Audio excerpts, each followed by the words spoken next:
Shabbat Shalom and welcome to all of Tree Community Spokane.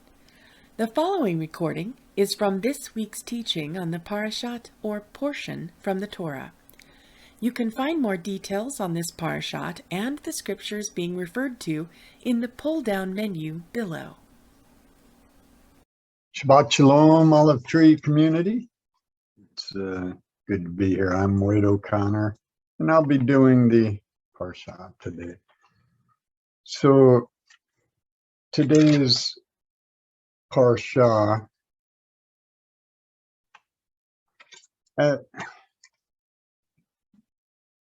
with all the Torah readings, we see that there is a message that God is trying to lay out for us. And, frankly, I've thought about this many times. The Torah readings that we go through, they are a set of readings that were established, by Jewish rabbis. You could take almost any set of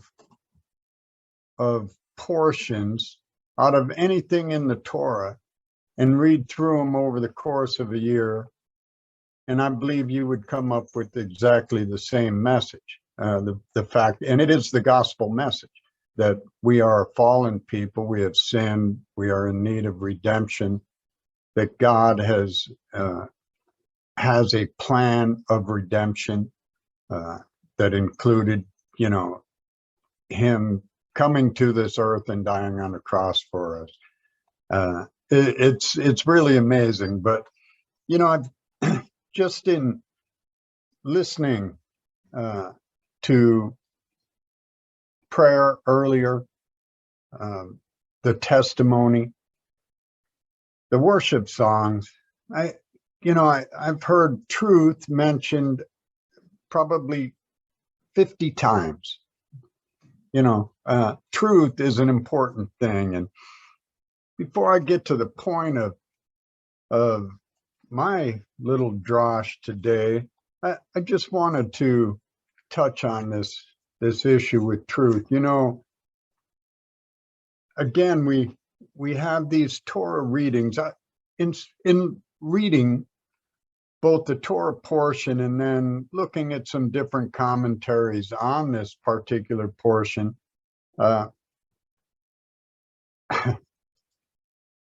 you cannot help but notice the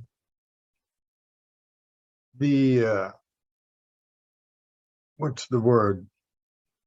The wide variety of both interpretations and, the filling in of facts that we may or may not know. And I say may or may not know because so many of these things, I know that God and that Moses, when he wrote things down, wrote the absolute truth. But, over the course of years, place names of different places in Egypt, place names, across the Levant, there's some ambiguity there in understanding exactly where they're at. But I noticed a few things, and again, this is nothing doctrinal other than an admonition to study on your own, to research, to test all things and hold fast that which is good, because that is a critical thing. We know that the gospel is the point of all scripture, but the hope that we have in the gospel is rooted in understanding that God is truthful and faithful. And that is proven out through the veracity of what we have in the Bible. So if people can show that the Bible is not true, then they cast doubt on the hope that we have. And so it is important. Catherine was talking about, standing up for what is right and against, this spirit of witchcraft that's in the world today. And I couldn't agree more. We have to stand up. We have to be standing on a foundation of truth and proclaiming truth to people. And these days, that truth is going to be more and more offensive to people. But, again, just in reading some things, I saw, the idea that with the verse right off the beginning with the verses that Marcella had read, we see that God, when Pharaoh sent the children of Israel out of Egypt, God did not take them the short way to the promised land, right? He said that, lest they encounter war and be afraid and basically go back to Egypt. Well, I was reading this little thing that,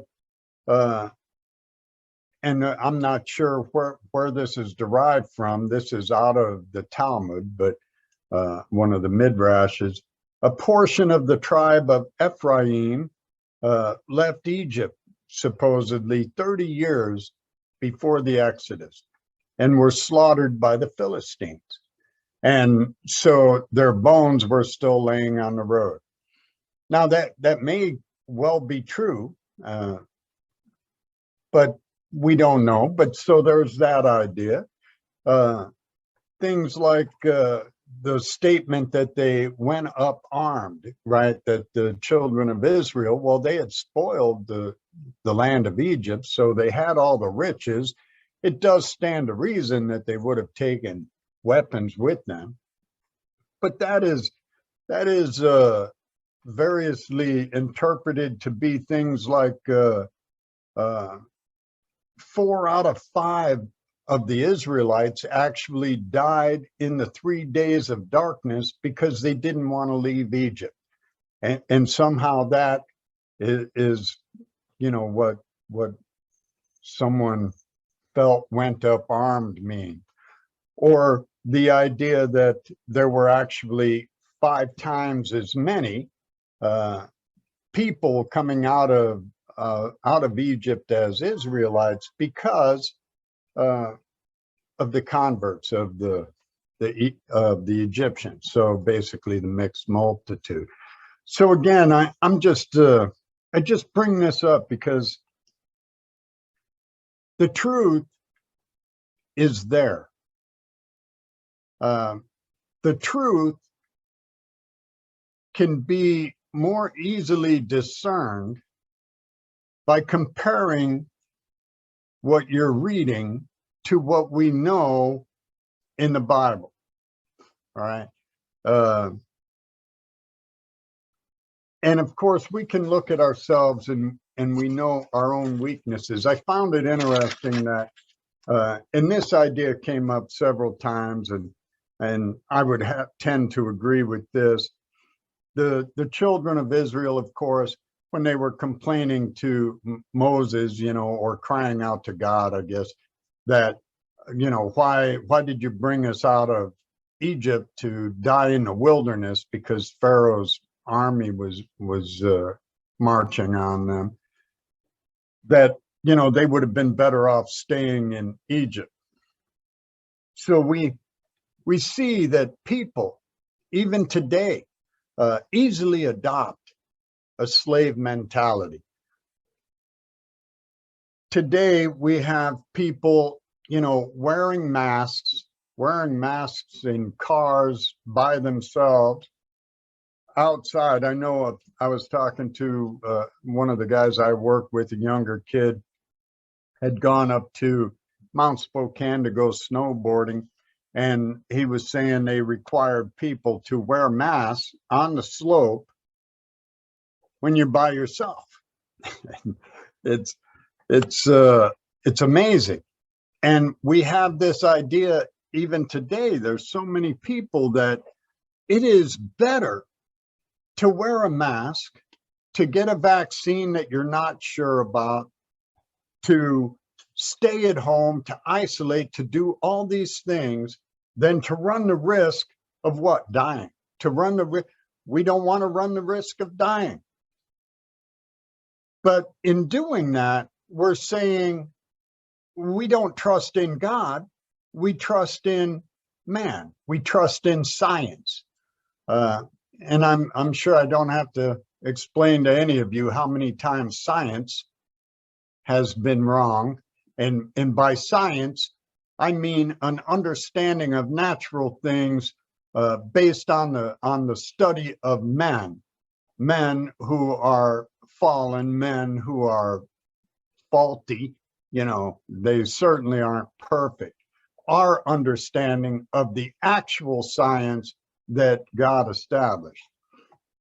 So as I was reading through this particular portion, I couldn't help but notice things that the verse where in Exodus 14:14 says, Adonai will fight for you while you hold your peace.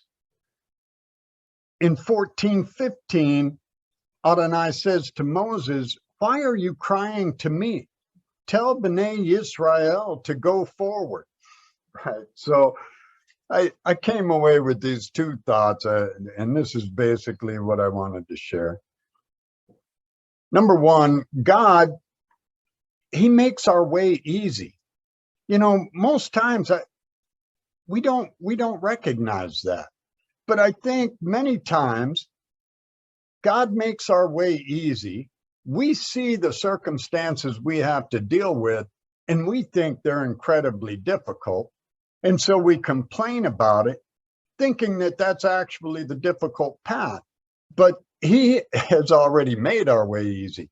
And it's all we have to do is do exactly what we should, do what is right, and go forward, step out in faith. The other thing is that faced with the impossible, we tend to think that we're doomed. This is it. This is the end. We're going to be destroyed. We're facing our destruction. And then God parts the waters and you walk across on dry ground. God has everything under control. God's ways are not going to be undone, disrupted. They are not going to fail to come to fruition because of any efforts on the part of men. But we can certainly be a testimony to God's faithfulness by walking in his truth, by doing what we're supposed to be doing, by being faithful, by standing up for the truth, by proclaiming God's goodness and the gospel, and showing that that we all have hope, and that those people, just like the woman with the testimony, that people who seem to come from, and we all come from this broken background, right? Most of us can relate to some of the things that she dealt with. I mean, certainly in this world, abuse, physical and sexual, emotional, psychological, is all too common. But we can all be part of God's kingdom. We can all spend eternity perfected just by trusting God. And that's my message. Thank you.